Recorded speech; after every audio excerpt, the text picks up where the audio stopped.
Thank you so much, Clyde, for your introduction. And thanks a lot to Rick, Jakob and Anna for putting us together in one panel, because I work a lot with Fatima. I will explain later how. But we submitted the paper separately, and then we were put in a panel. And we were also added with a third speaker, which is very wonderful, Oluchi. So I look really forward to this panel. So thanks again. I would like to talk about religious leaders building resilience to violent extremism in Nigeria and Kenya. And I think you deserve to know a few things before I start to present the findings. A little bit of the background, the team involved, research questions, method, a lot of short stuff, and then I will tell what I think that religious leaders have to say about this.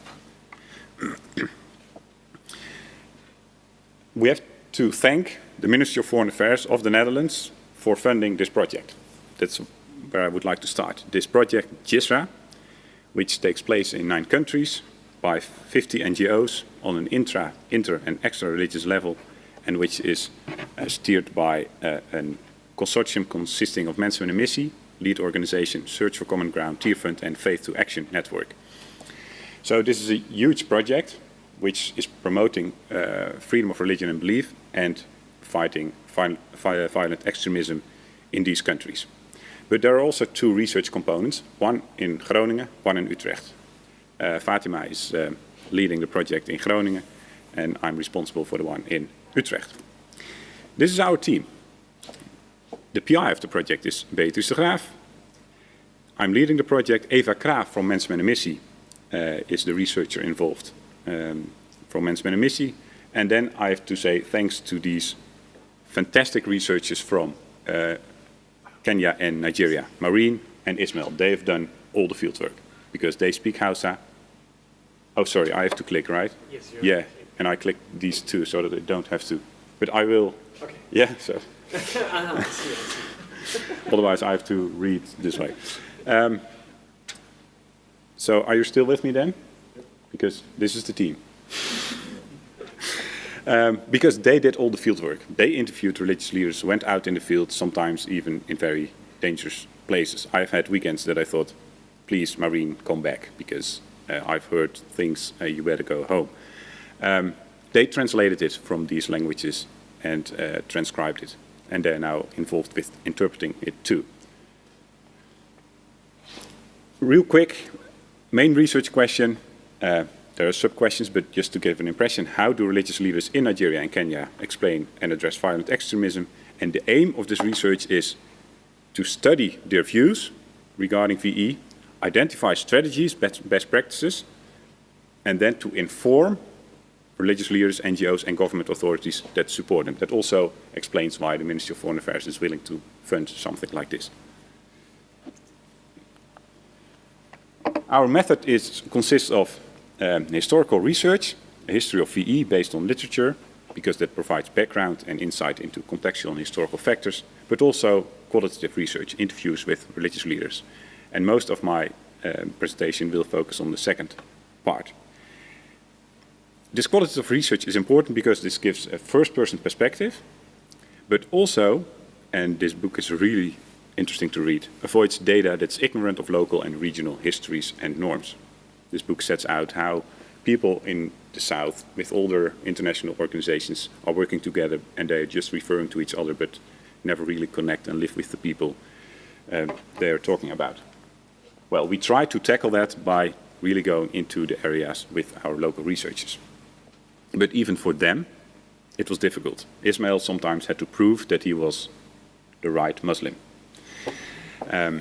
This is just to give you a short impression of the number of religious leaders. You might say, why so many? That's just because sometimes they went with the flow, and sometimes there are very bad interviews, or someone had to stop after a quarter because he was called or had to go to a marriage or to a wedding. So that's just the context. I'm quite proud that we managed to, you won't believe, involve female religious actors. So I'm not saying female religious leaders because there are almost no officially ordained religious leaders we could talk to. And also that we have been able to get people from the informal level. So we have the high, mid and informal level, and we have quite a lot of people from the informal level when it comes to their religious leadership. The same applies to the progressive, liberal and conservative background of them. In Nigeria, we have focused mainly on the north. In Kenya, we've managed to cover a few more counties. Why did we focus on Boko Haram and Al-Shabaab? Because we really had to focus, and we needed a clear focus, because initially people start even to talk about domestic violence when we talked about violence extremism, and then we said, okay, to have clearly focused interviews, let's come up with Boko Haram and Al-Shabaab. Also, because our assumption was, if we understand the most worst VE expression, we might be able to understand the other forms too. We didn't go into religious extremism, which is covered in a very nice article by Fatima, such as the Shakahola, and she can tell you more about it if you're interested. However, our focus was religious leaders, not VE or Boko Haram. So we just had to bring that in. And it worked. I can read the quote, but in the interviews it really worked, because if we brought it up, people also started to talk about tensions within the communities between Christians and Muslims. Why religious leaders? Well, Nigeria might even be the most religious country on earth, but Kenya is also very religious. There are almost no nuns, so to say. And religious leaders are the most visible expression of religion in society. They have authority, transformative potential, and they are a vehicle for development, but they are not a magic bullet. That's important to emphasize here.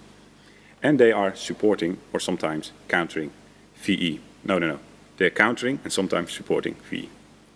And here you see, oh, it's not good. I was talking about this. You see this picture of the churches in the religious leaders in Kenya with the recent demonstrations, the very violent demonstration against the tax bill. They were very much involved in supporting the youngsters because they really agreed with their cause. It's a very nice example how close religious leaders are to the political and societal debates. So what do religious leaders do when it comes to resilience? I will come up with a couple of points, and I can't read all the quotes. I might quote from the quotes, but you have to trust me that these are real quotes from people in Swahili and Haase, translated by our researchers into English. So the first one, maybe not the first, but one of them is that they say, we educate people, youth, through religion. The quote in this one is very illustrative. I think the best way to counter is, there's a glass of dirty water. The best way to make it clean is to constantly pour clean water inside. So their idea is, give them true religion that will help to make the water clean. But also to counter misunderstandings of religion. For example, the second quote, there's ignorance, there's selfishness, and there's also the misinterpretations of the teachings of the two religions, because no religion advocates taking law into hands against someone who committed utterances such as those of Deborah. Deborah was stoned to death because she was accused of blasphemy in Nigeria. The third one is preach Islam, reclaim it, refute teachings, but do not mention the terrorists themselves. A religious leader says, observe all my sermons, but you would not hear a word on Boko Haram, because if you want to teach people religion, just teach them religion. Create space for dialogue. In case there is a dispute or anything, we are supposed to sit down and discuss. We call it shura. Shura means consultation. And advance religious tolerance. They often talk about religious tolerance. You could also say freedom of religion and belief, but that's the human rights discourse. So let's stick to the tolerance. And then the quote says, we are advocating to them that being extreme is not a problem, but disheartening others, and sometimes even abusing those adhering to different ideologies is. They participate and organize peace programs on the various levels, inter-religious, extra-religious, to prevent radicalization and conflicts breaking out, and sometimes they even manage conflicts, and they develop or participate in county action plans. And finally, they counter with narratives. For example, Boko Haram means Western education is forbidden, and then they propagate the narrative that Islam did promote science and scientific research will demonstrate the truth of Islam, so there's no contradiction. So far, the building of resilience, but there are a few challenges, and I think that might also inform how we look at resilience. One of the big challenges for building resilience in Nigeria and Kenya is the government. On 2 points, that's at least what they point out, the government fails to provide proper education, and they said that's very important, because otherwise people are ignorant, which leads to misunderstanding of religion and increasing vulnerability of unemployment youth to become recruited. The second one is very important, because this justice call comes back every time in a lot of interviews, and it's also the frame which Boko Haram and Al-Shabaab use to justify their actions. They want to do justice, and justice is not done by the government. Not in general, but also in countering violent extremism. It was already mentioned by you that there's a lot of resentment because of CVE policies of the government. So this leads to a lot of low expectations regarding the government, but also feelings of powerlessness and the tendency to radicalize. And I like this quote to mention here. The Prophet says, leadership lasts for a very long time if there is justice, even if the leader is a non-Muslim. It would not also last with injustice, even if the leader is a Muslim. So this justice is so important to people that it is very easy for terrorist organizations to tap into it and to use it to further their mission. The other one they often come up with is media. And they basically all say they make it worse. Because they're too political. They try to resolve the issue, but they should just be reporting. They don't show people fighting VE. How have Sykes come together? How have the pastors come together? Have you ever heard about the Mombasa County action plans in the media? They're eager to show conflict, so sensationalism in journalism. But they're also vulnerable to this one-sided Islamic frame of VE, which sometimes happens because you have international Western media in Haase that people listen in the north of Nigeria. And this is often biased in the sense that VE is automatically jihadism or Islam. And then there's social media bringing in a lot of rumors misleading the youth. But there is a very interesting last one, because they are also a problem to themselves. And especially the first one is quite serious, because religious leaders are not always clear about blasphemy, opening the door for jungle justice. I already mentioned the stoning of Deborah.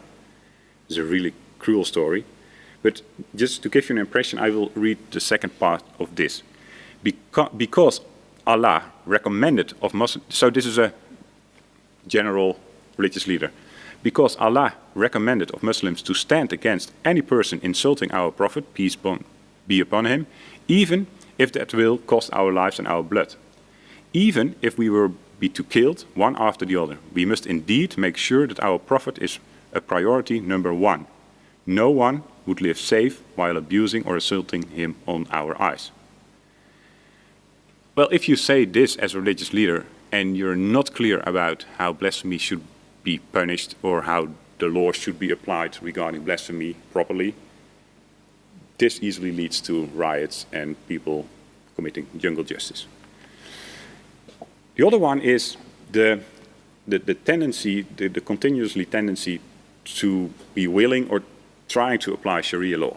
Because then immediately Christians start to think, because it's 50-50, north-south, somehow in Nigeria, then immediately people feel threatened because they will be the minority and be punished according to another religious system. Officially not, but that's their fear.